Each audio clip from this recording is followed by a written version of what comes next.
Praise the Lord. 2 ദിനവൃത്താന്ത പുസ്തകം 28-ാം അധ്യായം 1 മുതൽ 27 വരെയുള്ള തിരുവചനങ്ങൾ.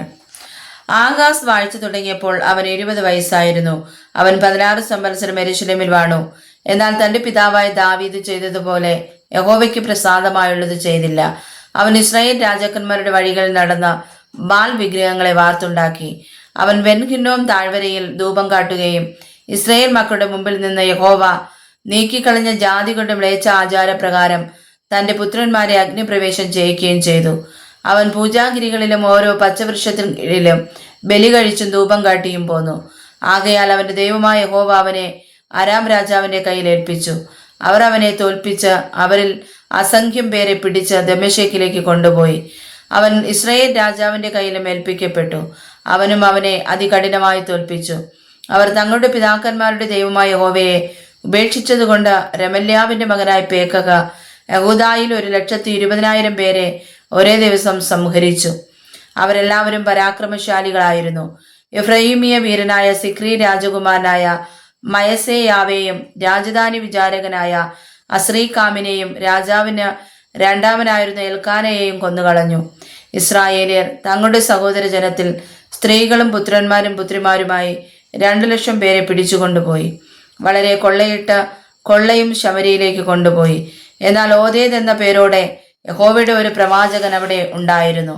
അവൻ ശമരിയിലേക്ക് വന്ന സൈന്യത്തെ എതിരേറ്റു ചെന്ന് അവരോട് പറഞ്ഞത്, നിങ്ങളുടെ പിതാക്കന്മാരുടെ ദൈവമായ യഹോവ യഹൂദായോട് കോപിച്ചിരിക്കൊണ്ട് അവരെ നിങ്ങളുടെ കയ്യിൽ ഏൽപ്പിച്ചു. നിങ്ങൾ അവരെ ആകാശപര്യന്തം എത്തുന്ന ക്രോധത്തോടെ സംഹരിച്ചിരിക്കുന്നു.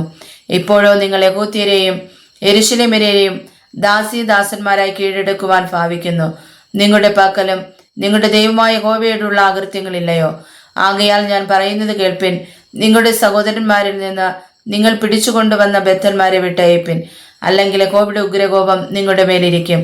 അപ്പോൾ യോഹനാന്റെ മകൻ അസരിയാവ്, മെശില്ലോമോത്തിന്റെ മകൻ ബെരക്യാവ്, ശല്ലൂമിന്റെ മകൻ എഹിസ്കിയാവ്, ഹദ്ലായിയുടെ മകൻ അമാസ എന്നിങ്ങനെ എഫ്രൈമിയ തലവന്മാരിൽ ചിലർ യുദ്ധത്തിൽ നിന്ന് വന്നവരോട് എതിർത്തു അവരോട്, നിങ്ങൾ ബദ്ധന്മാരെ ഇവിടെ കൊണ്ടുവരരുത്. നാം തന്നെ യഹോവയുടെ അകൃത്യം ചെയ്തിരിക്കെ നമ്മുടെ പാപങ്ങളോടും അകൃത്യത്തോടും ഇനിയും കൂട്ടുവാൻ നിങ്ങൾ ഭാവിക്കുന്നു. നമുക്ക് വലിയൊരു അകൃത്യമുണ്ട്.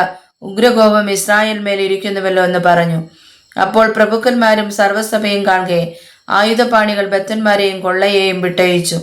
പേർ ചൊല്ലി വിളിക്കപ്പെട്ട ആളുകൾ എഴുന്നേറ്റ് ബദ്ധന്മാരെ കൂട്ടി അവരിൽ നഗ്നന്മാരായവരെ ഒക്കെയും കൊള്ളയിലെ വസ്ത്രം ധരിപ്പിച്ചു.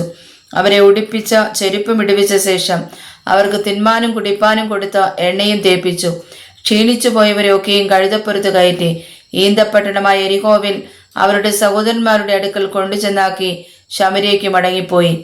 ആ കാലത്ത് ആഹാസ് രാജാവ് തന്നെ സഹായിക്കേണ്ടതിന് അശ്ശൂർ രാജാക്കന്മാരുടെ അടുക്കൽ ആളയച്ചു. ഏദോമ്യർ പിന്നെയും വന്ന് യഹൂദ്യരെ തോൽപ്പിക്കുകയും ബദ്ധന്മാരെ പിടിച്ചുകൊണ്ടുപോകുകയും ചെയ്തു. ഫെലിസ്തീനും താഴ്വീതിയിലും യഹൂദായുടെ തെക്കുമുള്ള പട്ടണങ്ങളെ ആക്രമിച്ചു. ബെത് ഷെമേസും അയ്യാലോനും ഗദേരോത്തും സോഖോവും അതിനോട് ചേർന്ന ഗ്രാമങ്ങളും തിമ്നായും അതിനോട് ചേർന്ന ഗ്രാമങ്ങളും ഗിംസോവും അതിനോട് ചേർന്ന ഗ്രാമങ്ങളും പിടിച്ച് അവിടെ പാർത്തു. ഇസ്രായേൽ രാജാവായ ആഹാസ് യഹൂദായിൽ നിർമ്മര്യാദം കാണിച്ച് യഹോവയോട് മഹാദ്രോഹം ചെയ്തതുകൊണ്ട് അവന്റെ നിമിത്തം യഹോവ യഹൂദായെ താഴ്ത്തി. അശൂർ രാജാവായ തിഗ്ലത് പിലേസർ അവന്റെ അടുക്കൽ വന്നിട്ട് അവനെ ബലപ്പെടുത്താതെ ഞെരുക്കിയതേയുള്ളൂ. ആഹാസ് യഹോവയുടെ ആലയത്തിൽ നിന്നും രാജധാനിയിൽ നിന്നും പ്രഭുക്കന്മാരുടെ പക്കൽ നിന്നും കവർന്നെടുത്ത് അശൂർ രാജാവിന് കൊടുത്തു. എങ്കിലും ഇതിനാൽ അവന് സഹായമുണ്ടായില്ല. ആഹാസ് രാജാവ് തന്റെ കഷ്ടകാലത്ത് കൂടെയും യഹോവയോട് അധികം ദ്രോഹം ചെയ്തു. എങ്ങനെയെന്നാൽ അരാം രാജാക്കന്മാരുടെ ദേവന്മാർ അവരെ സഹായിച്ചതുകൊണ്ട് അവർ എന്നെയും സഹായിക്കേണ്ടതിന് ഞാൻ അവർക്ക് ബലി കഴിക്കുമെന്ന് പറഞ്ഞ് അവൻ തന്നെ തോൽപ്പിച്ച ദമ്മേശെക്കിലെ ദേവന്മാർക്ക് ബലി കഴിച്ചു.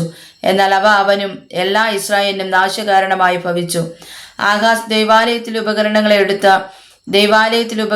ഉടച്ച് യഹോവയുടെ ആലയത്തിന്റെ വാതിലുകൾ അടച്ചു കളഞ്ഞ് യെരൂശലേമിന്റെ ഓരോ മൂലയിലും ബലിപീഠങ്ങൾ ഉണ്ടാക്കി. അന്യദേവന്മാർക്ക് ധൂപം കാട്ടുവാൻ അവൻ യെഹൂദയിലെ ഓരോ പട്ടണത്തിലും പൂജാഗിരികൾ ഉണ്ടാക്കി തന്റെ പിതാക്കന്മാരുടെ ദൈവമായ യഹോവയെ കോപിപ്പിച്ചു. അവന്റെ മറ്റുള്ള വൃത്താന്തങ്ങളും സകല പ്രവൃത്തികളും ആദ്യ അവസാനം യഹൂദയിലെയും ഇസ്രായേലിലെയും രാജാക്കന്മാരുടെ പുസ്തകത്തിൽ എഴുതിയിരിക്കുന്നു. ആഹാസ് തന്റെ പിതാക്കന്മാരെ പോലെ നിദ്ര പ്രാപിച്ചു. അവനെ യെരൂശലേം നഗരത്തിൽ അടക്കം ചെയ്തു. ഇസ്രായേൽ രാജാക്കന്മാരുടെ കല്ലറകളിൽ കൊണ്ടുവന്നില്ലതാനും. അവന്റെ മകനായ യെഹിസ്കീയാവ് അവനു പകരം രാജാവായി. വായിച്ചതായ തിരുവചനങ്ങളാൽ പരിശുദ്ധനായ ദൈവം നമ്മെ സമർത്ഥമായി അനുഗ്രഹിക്കട്ടെ. ആമേൻ.